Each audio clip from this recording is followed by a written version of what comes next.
relacionamentos eram fugas, né? Não era um relacionamento mesmo. E então também fui vítima como a minha mãe, né? Só relacionamentos muito abusivos. O regime da separação de bens, ele prejudica muito a mulher, na grande maioria dos casos. Eu me importo muito com haters, né? Eu acho que sou meio blindada com isso.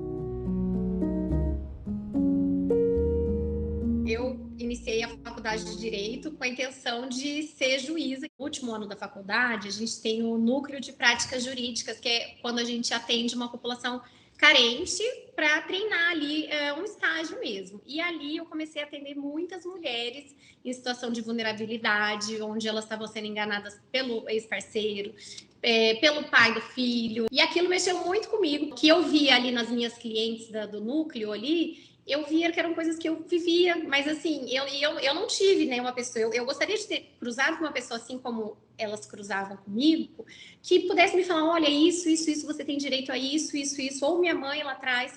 E eu não tive isso, minha mãe não teve isso, então eu queria de alguma forma falar para todas essas mulheres. Durante a pandemia, né, tava tudo muito parado, eu pensei em começar a fazer vídeo pro Instagram. Eu sempre fui uma pessoa extremamente tímida no Instagram. Eu tinha, desde 2013, acho que eu tinha 5 posts lá, mais nada. Resolvi começar a falar do meu assunto e foi crescendo, tomou uma proporção que eu nunca imaginei e cá estou. Todo mundo falava que não ia dar certo, mas eu insistia, até que meu Insta, ele cresceu muito rápido, até que em um determinado conteúdo, acho que eu devia ter uns 20, 30 mil seguidores, teve um conteúdo que viralizou e a partir dali eu comecei a crescer assim muito rápido. E agora que estabilizou de novo, mas por uns 5 meses ali eu cresci assim 10 mil seguidores por dia. Eu acho que é porque eu falo aquilo que eu penso, baseado naquilo que eu vivo. Então, tem coisas que são tabu que eu falo. Falar em regime de bens é tabu. Falar sobre o homem dividir, sobre a mulher dividir a conta, sobre o homem ter que pagar a conta é tabu. São coisas que as mulheres pensam, mas que não têm coragem de falar. Por exemplo, o regime da separação de bens. Muitas mulheres aceitam esse regime porque elas têm medo de falar: não vou aceitar porque ele vai achar que eu sou interesseira, sendo que não é essa a verdade, né? O regime da separação de bens, ele prejudica muito a mulher, na grande maioria dos casos, porque a mulher tem que parar a vida dela para ter filhos, ela está sempre limitada ali, mesmo trabalhando fora, aos horários da casa, dos filhos, enquanto o homem pode sair, trabalhar e construir um patrimônio. Então, você se casar e falar: não, eu não quero o regime da separação de bens, não quer dizer que você é interesseira, quer dizer que você quer, a partir dali, construir um patrimônio com aquela pessoa, um casamento de verdade. Então, isso é tabu. E tenho muita empatia pelas minhas clientes, porque a maioria das histórias que chegam até mim eu já passei. Eu falo que a única que eu não tive é uma herança aí bem grande para receber. Minha mãe me criou praticamente sozinha, eu e mais 3 filhos, foram 4 filhos, numa cidade bem pequena. O meu pai completamente ausente, ele não dava nada pra gente, ele praticamente ignorava a nossa existência. E eu sempre vendo ali tudo, ela se desdobrando, né, sempre com uma vida muito difícil. Ela teve um aneurisma e isso afetou um pouco a capacidade de julgamento dela, e ela conheceu uma pessoa que não era uma pessoa bacana, que começou a me assediar dentro da própria casa, e a mulher apaixonada, que no caso ela não via, não percebia. Então eu via que ou eu saía de lá, eu não sei o que ia fazer da minha vida. Então arrumei um namorado, marquei casamento e fui morar com essa pessoa para sair daquele ambiente que era minha casa. Eu tinha uns 15 anos, mais ou menos, uns 15 anos, quando fui sair de casa para casar. Meus relacionamentos eram fugas, né? Não era um relacionamento mesmo. E então também fui vítima como a minha mãe, né? Só relacionamentos muito abusivos. Fui impedida até de estudar em determinado relacionamento, não podia ir para faculdade. Então, mas ainda assim eu tava ainda, queria perseguir aquele sonho que era da minha mãe, que eu via que era a partir dali que eu ia me libertar. Não me importo muito com haters, né? Eu acho que sou meio blindada com isso, que eu não fico brava mesmo do fundo do meu coração, mas teve alguns casos de 3 pessoas que saíram um pouco do limite ali, do razoável, que aí eu processei que eles não podem falar meu nome, né? Na verdade, são 2 pessoas que já saiu a decisão e de um ainda está em processo, mas uma não pode falar meu nome e o outro vai ter que pagar uma indenização para mim.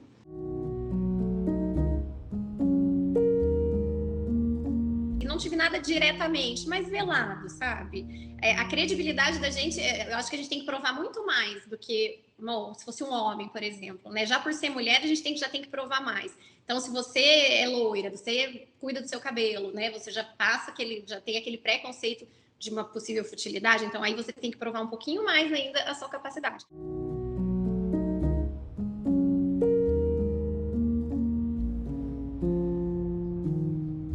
Meu primeiro filho não foi fácil, porque tudo que eu não queria estava acontecendo comigo, né? Que era ali, fui criada sem pai, então mas o que eu decidi? Eu falei que é muito melhor eu criar meu filho sozinha do que com uma pessoa ali que não vai corresponder, né, do jeito que eu gostaria como pai. Então eu tomei essa decisão e por alguns anos eu cuidei dele sozinha. Depois eu me casei novamente, me separei, né? Fiquei alguns 5 anos, eu acho, casada.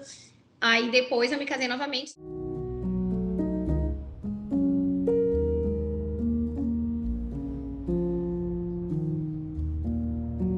A grande maioria das mulheres ganha menos que o homem e muitas nem trabalham. E aí, o que esses homens fazem no momento de um divórcio? Eles aproveitam dessa vulnerabilidade financeira dessa mulher para fazer o que quer numa partilha de bens. Então, eu acho que tinha que ter ali uma carga probatória menor para aquela mulher que é vulnerável, que dependia do marido. Ela deveria ter uma presunção de veracidade maior do que ela alega. É muito evidente que a mulher ela sai muito prejudicada numa separação, porque o homem é a parte mais forte financeiramente falando. Às vezes ela aceita assim um décimo do que ela teria direito para resolver a situação, porque ela vai passar fome. Então, eu acho que isso aí deveria ser visto de forma diferente pelo nosso judiciário. Essa partilha de bens, essa situação de fraude à partilha de bens, essa carga probatória, ela deveria ser um pouco menos para a mulher, de quem alega, né? Tudo que é relacionado a bens. Quando a mulher é vulnerável financeiramente, eu acho que deveria ela ter como diz, um privilégio ali, um benefício no processo.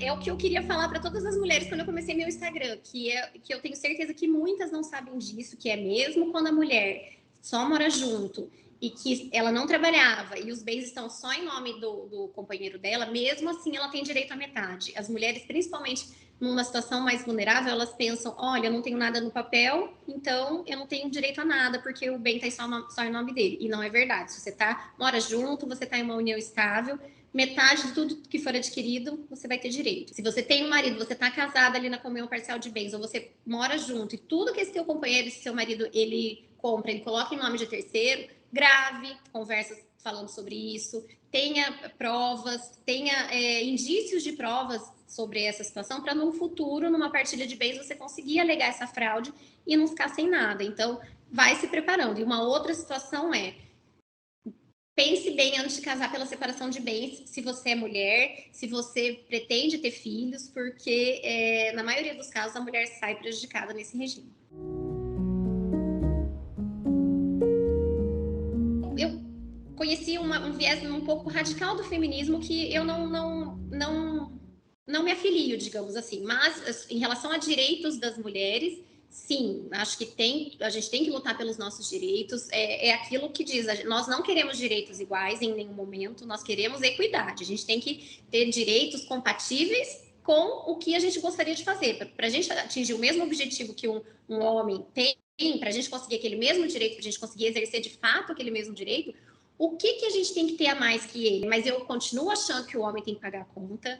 Por mais que a mulher seja independente, eu acho que isso é um papel dele. Então, isso vai um pouquinho longe ali da história do feminismo. Como eu falo lá no meu Insta, não podemos criar princesas. Não é porque nós somos independentes que a gente vai pegar o papel deles. Uau!